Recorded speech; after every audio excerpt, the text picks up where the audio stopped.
ससुर जी अब यहाँ चुप जाइए। रिंकी पापा आ रहे, चाय बना देना। मेरी जिंदगी बर्बाद कर रखी है। अरे तुम्हारे बाप को चाहिए क्या? मेरे नाम की सुपारी ले रखी है क्या उसने? जब देखो तब मुझे परेशान करता रहेगा, आके मेरे सर पे बैठ जाएगा। नौकरानी हूँ क्या मैं तुम लोगों की? अरे रिंकी इतना ज्यादा गुस्सा क्यों कर रही हो यार? अगर पापा 2-4 दिन हमारे साथ रह लेंगे तो कोई दिक्कत थोड़ी होगी यार। और वैसे भी ज्यादा दिन के लिए थोड़ी आ रहे हैं, 2-4 दिन के लिए तो आ रहे हैं वो। अक्ल होनी चाहिए तुम्हारे बाप को। उम्र हो गई है लेकिन अभी तक बुद्धि छोटी की छोटी रह गई है। अरे किसी के घर में ऐसे मुंह उठा के नहीं जाया जाता। अकेले थोड़ी रहते हो तुम यहाँ पे, मैं भी रहती हूँ इस घर के अंदर। अरे तुम इतना ज्यादा गुस्सा क्यों कर रही हो? 2-4 दिन के लिए आ रहे हैं, कौन सा पूरा महीने भर के लिए आ रहे हैं? समझो ना यार। और एक बात बताओ ना, जब बच्चे शहर के अंदर रह रहे हैं तो माँ बाप और कहीं कहाँ रहेंगे जाकर? अपने बच्चों के साथ ही रहेंगे ना। तुम्हारे बाप की उम्र हो गई है, पैर कब्र में लटके हैं, फिर भी उसको चैन नहीं है। अपनी लंगड़ी टांगों से कभी इधर भागता रहेगा, कभी उधर भागता रहेगा। तो एक काम करो, उसको ना किसी फुटपाथ पे बैठा दो, घूमता रहेगा वहाँ और भीख मांगता रहेगा, कमाई भी हो जाएगी थोड़ी। और मेरी एक बात कान खोल के सुन लो, तुम्हारा बाप इस घर में आया ना तो मैं उसके लिए कुछ खाने के लिए बनाऊंगी, ना कोई उसका स्वागत करने वाली हूँ। 2 गालियां देके और भगाऊंगी घर से बाहर, समझ आई? और मैं तुम्हारी बीवी हूँ, किसी की नौकरानी नहीं हूँ, समझ आई? तुमसे शादी करी है, तुम्हारे घर वालों के लिए करने के लिए नहीं करी, तुम्हारे करने के लिए करी है। माना कि तुम्हारा बाप है, मन करता होगा अपने बेटे से मिलने का, तो महीने में एक बार आया करे, मिल के चले जाया करे वापस अपने गांव। कि बार बार आने का क्या टंटेरा पाल रखा है तुम लोगों ने? और इतना ही तुम्हें अपने बाप की याद आती है ना, तो तुम ना चले जाया करो गांव, वहां जाकर के मिला करो अपने बाप से। मैं ना किसी की नौकरानी नहीं हूँ जो वो यहाँ पे आएगा मैं 56 भोग बना के रखूंगी। अरे रिंकी, अगर मुझे छुट्टी मिलेगी तो मैं खुद जाके गांव पापा से मिल लूंगा। लेकिन अगर अभी पापा अगर शहर में आके मिलना चाहते हैं तो इसमें कोई बहुत बड़ी चीज थोड़ी है। और तुम ना ज्यादा गुस्सा मत करो। गुस्सा तुम करते हो तुम्हारी तबीयत खराब हो जाती है, मुझे नहीं अच्छा लगता यार। छोटी सी बात है, तुम इतना बड़ा मत बनाओ इस चीज को। मैंने एक बार कह दिया ना, तुम्हारा बाप यहाँ पे नहीं आएगा तो नहीं आएगा।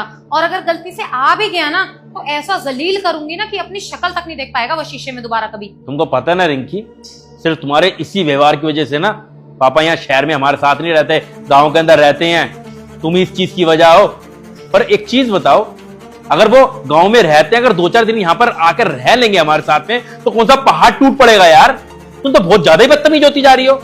अरे मैं गांव से दूर यहाँ शहर में बसने के लिए इसलिए आई थी कि यहाँ सुकून से रहूंगी, अपने पति के साथ चैन से अपनी जिंदगी बिताऊंगी। वहाँ उन बोझों के लिए काम नहीं करना पड़ेगा मुझे, उनका खाना पीना नहीं करना पड़ेगा। यहाँ बस अपना और अपने पति का करूंगी। लेकिन नहीं, तुम्हारे बाप से देखा कहाँ जाता है कि हाय मेरी बहू चैन से रह कैसे लेगी, मुंह उठा के बार बार यहाँ पे आ जाता है परेशान करने के लिए। प्लीज रिंकी, अभी ना ये क्लेश मत करो मेरे साथ में यार। पापा किसी भी टाइम आ जाएंगे, वो आने वाले होंगे। मैं नहीं चाहता उनके सामने फिर क्लेश हो। बेचारे 2-4 दिन के लिए तो आ रहे हैं, उनको और बुरा लगेगा वापस चले जाएंगे, मुझे अच्छा नहीं लगेगा यार। उनके जाने के बाद जितना क्लेश करना कर लो, लेकिन प्लीज 2-4 दिन के लिए शांत हो जाओ।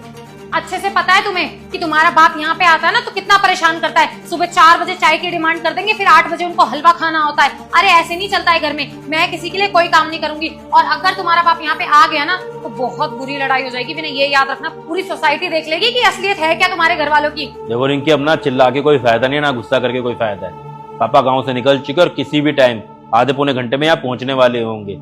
मैं नहीं चाहता कि उनके सामने हमारी बेइज्जती हो फिर से, इसलिए प्लीज शांत हो जाए यार थोड़ी देर के लिए। और फिर भी अगर तुमको ज्यादा ही प्रॉब्लम है ना पापा से, तो एक काम करो, तुम रूम में रहना अपने, मत करना कोई काम। मैं खुद पापा के लिए सारा काम कर लूंगा। ठीक है, फिर इतना ही शौक है ना तुम्हें अपने बाप से मिलने का, आने दो अपने बाप को। मैं देखती हूँ इस घर में तुम्हारा बाप रहेगा या मैं।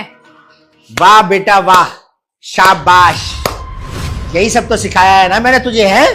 पापा आप मतलब विनय, उतनी देर से जो तुम बात कर रहे थे पापा की, वो मेरे पापा के बारे में कर रहे थे अपने? नहीं देख लिया ससुर जी, आप मुझे कहते थे ना कि शादी से पहले मेरे माँ बाप मेरे साथ में रहते थे, अब क्यों नहीं रहते दामाद जी? तो देख लीजिए, उसकी वजह आपकी ये बेटी है।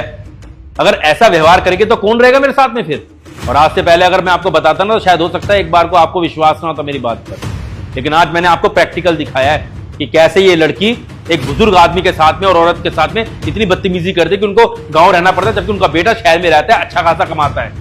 देख लो अपनी बेटी की करतूतें। क्या यही संस्कार दिए थे तुझे कि ससुराल में जाके अपने बाप की नाक कटवाए? नहीं पापा, आप मेरी बात। एक शब्द भी मुंह से निकालने की जरूरत नहीं है। अपनी इन्हीं आंखों से और इन्हीं कानों से सुना है मैंने। शादी से पहले तुझे क्या समझाया था मैंने, हैं? कि लड़की का असली घर उसका ससुराल होता है। और तुझे यह भी समझाया था कि अपने सास ससुर की इज्जत करना। और तू यहां पे ये गुल खिला रही है? अरे बेवकूफ, तेरी इन हरकतों से ना तेरा खुद का घर बर्बाद हो जाएगा। इसमें ना गलती इसकी नहीं है, गलती मेरी है।